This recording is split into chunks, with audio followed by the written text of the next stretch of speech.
अस्सलाम वालेकुम नाज़रीन, आपका दोस्त और होस्ट फिर से एक नए इंटरेस्टिंग व्लॉग के साथ हाजिर है। उम्मीद करता हूँ आप सारी सीरीज़ ये फॉलो कर रहे होंगे। सारी पुरानी वीडियोस आपने साथ जो यूएसए वाली हैं सारी देख ली होंगी। सीरीज़ बनाने का मकसद ये था कि आपको पता लगे किस तरह से आपने यूएसए आना और आप भी ये स्टेप फॉलो करके कौन सी यूनिवर्सिटी में किस तरह से आप आ सकते हैं। तो सारी आपने प्रीवियसली वीडियो देख ली होंगी, उसी का ये पार्ट है। और लास्ट मेरी वीडियो थी कि आपका वीज़ा इंटरव्यू आपने कैसे अपना इम्प्रूव करवाना है, कैसे आपने आंसर करने हैं, किस तरह से आपने कॉन्फिडेंस के साथ जाके आंसर करने हैं। लेट्स से आपका भाई वीज़ा अप्रूव हो गया, कॉन्ग्रेचुलेशंस। नाउ अब इसके बाद क्या है? मेन चीज़ आपकी हो गई है, आपने यू डन इट। आपने जितना पीछे काम किया है आपका वो वीज़ा मिल गया आपको भाईजान। इसके बाद आगे क्या करना है? वीज़ा मिल गया, इसके बाद भी लोगों को पता नहीं होता भाई अब आगे क्या करना है। यूएसए तो जाना है, सबको पता है, लेकिन प्रिपरेशंस क्या होनी चाहिए आप लोगों की, क्या क्या चीज़ें आप यूएसए में लेके आ सकते हैं और क्या कौन कौन सी चीज़ें आप जो है वो साथ नहीं लेके आ सकते। और इमिग्रेशन का बहुत बड़ा लोगों को कंसर्न होता है। बहुत सारे लोग बहुत किस्म की बातें करते हैं कि इमिग्रेशन पे ये होगा वो होगा, आपको ये एयरलाइन से जाना चाहिए, मतलब उस एयरलाइन से लाएँ जाएँ जिसकी इमिग्रेशन अमेरिका में होती है। कुछ एयरलाइंस होती हैं जिनकी यहाँ पे ही हो जाती है। मतलब ये काफ़ी मतलब मिथ्स हैं इसके बारे में भी।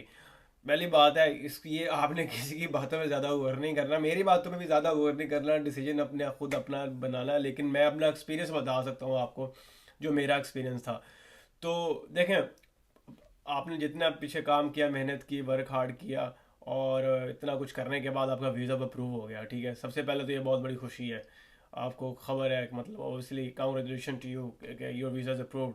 नाउ इसके बाद क्या करें कि मतलब देखें, आपने जो जो मतलब आपकी एक लिस्ट होती है, आप लिस्ट बना लें, एक प्रॉपर अपनी लिस्ट बनाएं। जो आप रोज़ाना रूटीन में जो चीज़ें आप यूज़ करते हैं, अगर आप चाहते हैं कि आप पाकिस्तान से लेके जाएं तो वो चीज़ें आप साथ लेके आएँ। कुछ भी हो सकता है, रूटीन की कोई भी चीज़ आप लेके अपने साथ आ सकते हैं। और इसमें कुछ सीड्स वगैरह होते हैं, आपने सीड्स नहीं लेके आने हैं। कुछ मसाला वगैरह होते हैं, खुले मसाला नहीं लेके आने।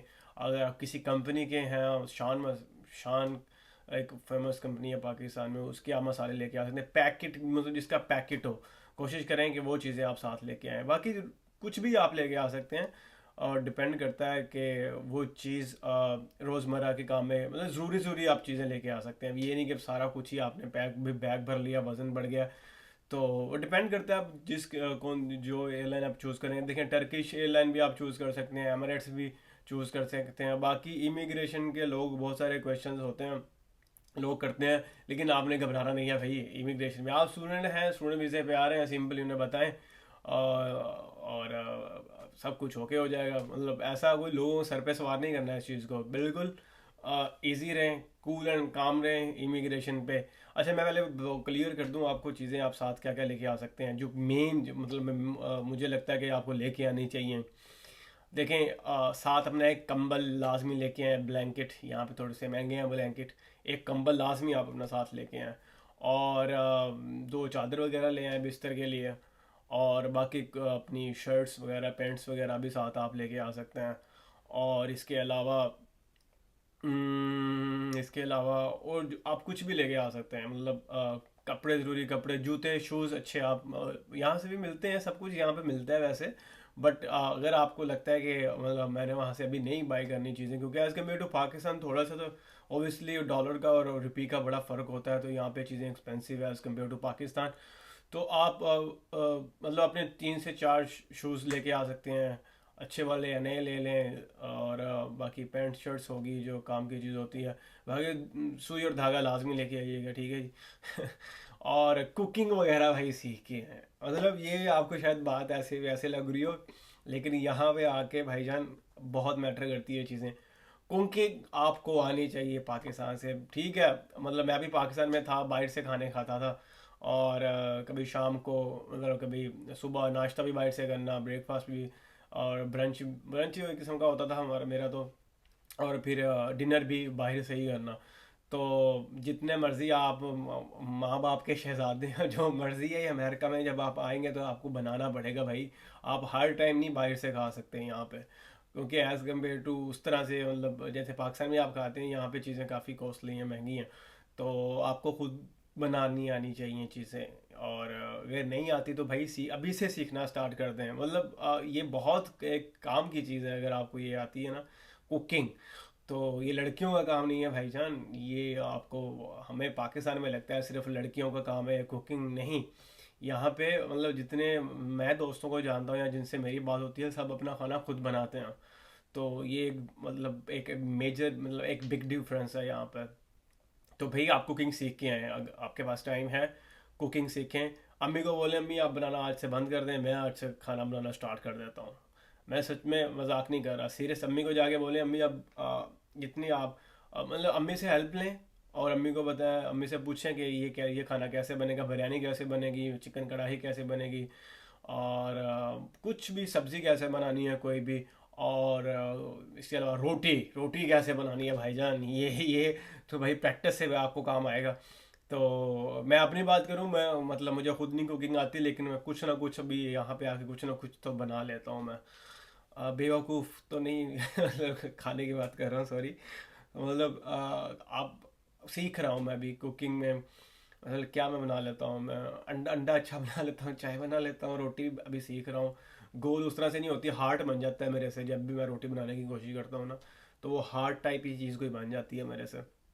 बट लेकिन मतलब एक एक बता दो, एक जो सेटिस्फेक्शन होती है ना अपने हाथ से बना के खाने की भाई, वो सेटिस्फेक्शन आपको भाई कभी नहीं आएगी, कहीं से नहीं आएगी। अपने हाथ से खाना बना के खाना, रोटी बनाना या कुछ भी आप बनाओगे अपने हाथ से, तो भाई एक एक एक सेटिस्फेक्शन बाद में खा के जो फील होती है ना भाई, मैं लिटरली टेलिंग यू कि मज़ा आ जाता है भाई। ये सीख के आया भाई जान। एक और बहुत इंपॉर्टेंट चीज़ जो आप लोगों को मैं मतलब बहुत सारे लोग इसको वो इग्नोर कर देते हैं, ड्राइविंग। ड्राइविंग आपको आनी चाहिए, how to drive. If you are coming to America and you don't know how to drive, then भाई आप गलती कर रहे हैं थोड़ी सी। तो ये बिल्कुल सीख के आए आप ड्राइविंग। अगर आपको नहीं आती, आप किसी दोस्त से हेल्प ले लें, पाकिस्तान में किसी से भी ले लें हेल्प। क्योंकि मतलब यहाँ पे अगर आपको कहीं दूर जाना पड़ जाए या बस वगैरह नहीं जाती कहीं पे, तो आपकी अपनी कन्वीनियंस हो तो वो बड़ा आपके लिए इजी रहता है। तो आप मतलब आप फ्रीली उस तरह से सोच सकते हो मूव होने का कहीं भी।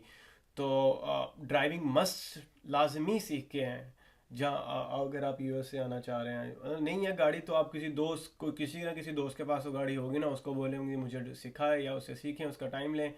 लेकिन यहाँ पे आगे पे थोड़ा सा उस तरह से मुश्किल हो जाता है, किसी के पास टाइम नहीं है, कोई आपको सिखाएगा नहीं। तो मतलब ऑब्वियसली यहाँ पे time is a big factor for everyone.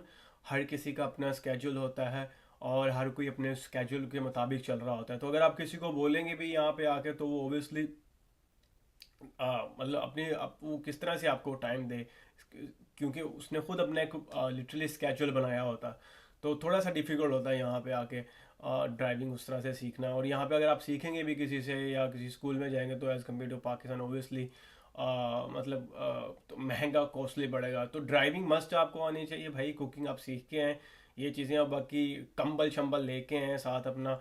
और और भी कुछ चीज़ें हैं जो मतलब ज़रूरत की चीज़ें हैं। शैम्पू भी आप लेके आ सकते हैं, मैं भाई शैम्पू लेके आया था। और सोप भी लेके आ सकते हैं। मतलब बहुत सारी चीज़ें, कोई एक चीज़ नहीं, वो डिपेंड आप पे करता है। एक मशीन लेके आए शेव करने के लिए लाजमी। और इसके अलावा मतलब जो जो काम की चीज़ें हैं, मतलब आप वेबसाइट पे जाके देख सकते हैं यूएस की कि कौन कौन सी चीज़ें, वो एयरलाइन पे बेसिकली डिपेंड कर रहा होता है। एयरलाइन की वेबसाइट पे जाके उस पर लिखा होता है कि आप कौन कौन सी चीज़ें साथ लेके आ सकते हैं। अपना एक्सपीरियंस बताऊंगा, मैं तो टर्किश एयरलाइन से आया था। और मेरी क्या थी मतलब वाया टर्की आया था पहले। लाहौर से टर्की की फ़्लाइट थी, इस्तांबुल, इस्तांबुल से फिर आगे मियामी की थी, और मियामी से फिर मैं तलाहसी आया था। तो इस तरह करके मैं अपना सारा जाना था। तो अगेन मतलब कि हाँ, लास्ट पॉइंट, इमिग्रेशन। भाई इमिग्रेशन में आपने कूल काम रहना है, कोई आपसे ज़्यादा क्वेश्चन नहीं होता। वो एक आपने का जो मेन स्टेप होता है ना, वो वीज़ा इंटरव्यू होता है, वो आपने क्लियर कर लिया, अब आप चिल रहे हैं, कूल एंड काम रहे हैं। इमिग्रेशन में जैसे आपसे वो एक दो सवाल पूछ लेंगे, भाई आप कौन सी यूनिवर्सिटी आ रहे हो, और किस प्रोग्राम के लिए आ रहे हो, इस तरह की चीज़ें पूछ सकते हैं। आप क्या साथ लेके आए हैं, कुछ ऐसी वैसी चीज़ तो नहीं लेके आए। मतलब कोशिश करें कि अगर पहली बार ट्रैवल कर रहे हैं तो ज़्यादा कोई ऐसी खाने की चीज़ मत रखें। मतलब फूड वगैरह कोई ऐसी चीज़ जो है वो मना होती है। तो इस तरह की चीज़ें आप लगेज में नहीं लेके आ सकते हैं। तो मतलब आपने कूलेंट कामरा ने मेरे इमिग्रेशन में मेरे से तो कोई क्वेश्चन नहीं हुआ था भाई। मतलब मैं अपना जो एक्सपीरियंस बता रहा हूँ, कोई क्वेश्चन नहीं हुआ मेरे से इमिग्रेशन पे। उन्होंने मेरे से क्या मतलब मुझे बोला, अपना पासपोर्ट और I-20 मेरे से लिए और देखा है, और बस मुझे वापस कर दिया देख के, और then I good to go. तो मतलब मेरे से ऐसा ऐसा कोई क्वेश्चन नहीं हुआ जितना मुझे याद है।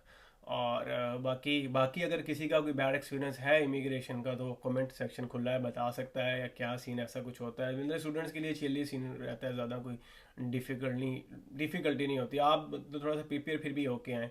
मतलब जैसे आप F1 वीज़े इंटरव्यू के लिए प्रिपेयर होके जो वो स्टेप होता है वो सबसे ज़्यादा डिफिकल्ट स्टेप होता है। उसके बाद जो इमिग्रेशन है उसको आप ज़्यादा हाई प्रेशर सर पे इतना सवार ना करें।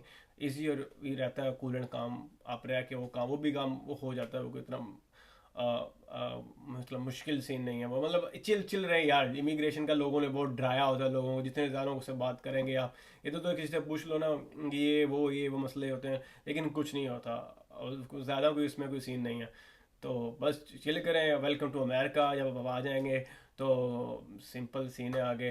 बाकी मतलब कि ये इमिग्रेशन का सिंपल सीन है। बाकी आगे आपका असल सफ़र तो अब स्टार्ट होना है ना, जब यहाँ पे आप आ जाएंगे, लैंड कर जाएंगे जिस जगह आप जा रहे हैं, वहाँ से आपकी असल जो मतलब लाइफ है एकदम से जो चेंज आएगा पाकिस्तान से USA वाला, तो फिर वो स्टार्ट होती है। तो उम्मीद करता हूँ आज की वीडियो आपको पसंद आई होगी, आप फॉलो कर रहे होंगे इस सीरीज़ को। और मैं कोशिश करूँगा इसको प्लेलिस्ट बना के उसमें ये सारी वीडियोस डाल दूँ। और फिर इसका अगला पार्ट देखते हैं। जैसे आप अमेरिका आ गए हैं, लेट से आपका वीज़ा अप्रूव हो गया, आप अब लैंड कर गए हैं, इसके बाद क्या क्या इंपॉर्टेंट स्टेप होते हैं आने के बाद USA के अंदर, वो नेक्स्ट वीडियो में हम बताएंगे। तो आपका कोई भी क्वेश्चन है आप इंस्टाग्राम पे मुझे फॉलो कर सकते हैं, इंस्टाग्राम पे मुझे मैसेज कर सकते हैं। आपको अलग से पर्सनलाइज कोई मेरे से गाइडेंस चाहिए तो आप मुझे इंस्टाग्राम पे मैसेज कर सकते हैं। तो मैं आपको ओबियसली होपफुली एक सेशन के साथ आपको सारा आपको अच्छे तरीके से गाइड कर सकता हूँ। Thank you for watching this video guys. Hopefully आज का व्लॉग आपको पसंद आया होगा। दिस टाइम टू से गुड बाय। दुआ में याद रखिएगा, नया साल सबका मुबारक, और हमारे लिए दुआ कर दीजिएगा, ये बहुत बड़ी बात है। अल्लाह हाफिज़।